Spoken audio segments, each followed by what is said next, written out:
But I am going to use this as an opportunity to tell my story about my life with the Boys and Girls Club.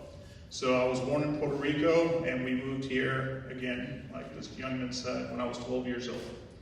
I was one of 4 boys and 1 girl, and my mom and dad did the best they could to raise us and provide us with everything that we needed. We moved to the Inglewood neighborhood in East Orlando to a 1,000 square foot home that we rented at the time.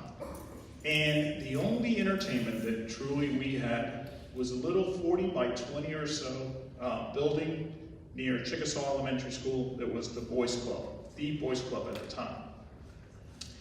In that place, all the neighborhood kids had an opportunity to gather. It was truly the only entertainment that we had. That's where we learned about snakes, which ones were poisonous, which ones were not. There was a wooded area that we would often walk through with George, Tiny was his name, who was in charge of the center at the time. He would show us which were the berries that we could actually eat. I had no idea, a little boy from Puerto Rico, berries in the woods. That was not happening in Puerto Rico.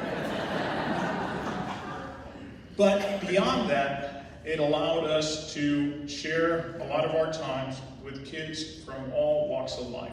It didn't matter if you were white, black, Hispanic, Asian. If you lived in our neighborhood, the Boys Club was the place where we would gather.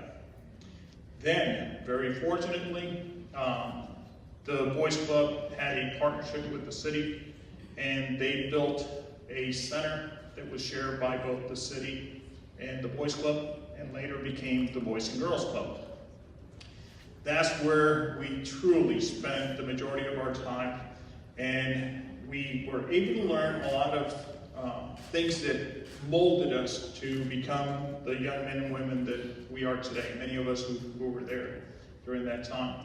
That's where I learned what a little convenience store of sorts was, where we would sell hot dogs, and taught us the responsibility of managing money, managing inventory, being responsible, and having some type of responsibility beyond just being a child at the Boys and Girls Club.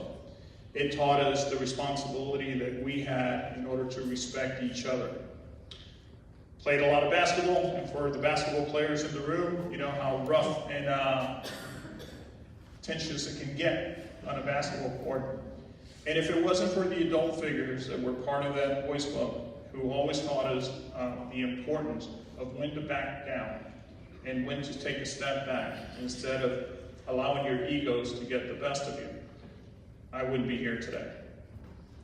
So the Boys and Girls Club played a vital role, not just for my life personally, but also the kids that I grew up with, my brothers, not my sister. My sister didn't spend much time there, but she was too young at the time. But for that, I will always remember the opportunity that I was given to be part of such a great organization. An organization that truly, if there had been a fee for us to be members of that at the time, one that we could have not afforded, but yet paved the way for me to become the man that I am today. So from there, I joined the United States Marine Corps, was picked up by the Orlando Police Department, had the pleasure of working for Mayor Demings as the spokesperson for many years.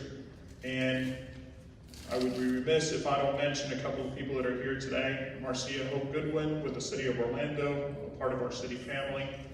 My beautiful wife, Georgina, Dr. Georgina Pineda Rolon, who really has been an inspiration in my life to get to the point where I'm at. I want to recognize her. But again, the Boys and Girls Club, tremendous organization. I've always said that if there's something that I can give to or support as I progress in life, it will be this organization. It is absolutely outstanding, and we're very, very fortunate to have it in our community. But I do hope that someday, somehow, the east side of Orlando, near Inglewood, near Celia Park, will have another opportunity to have a Boys and Girls Club nearby, so the children from those neighborhoods can benefit and have the privilege that I had to be part of that organization. So with that, thank you very much.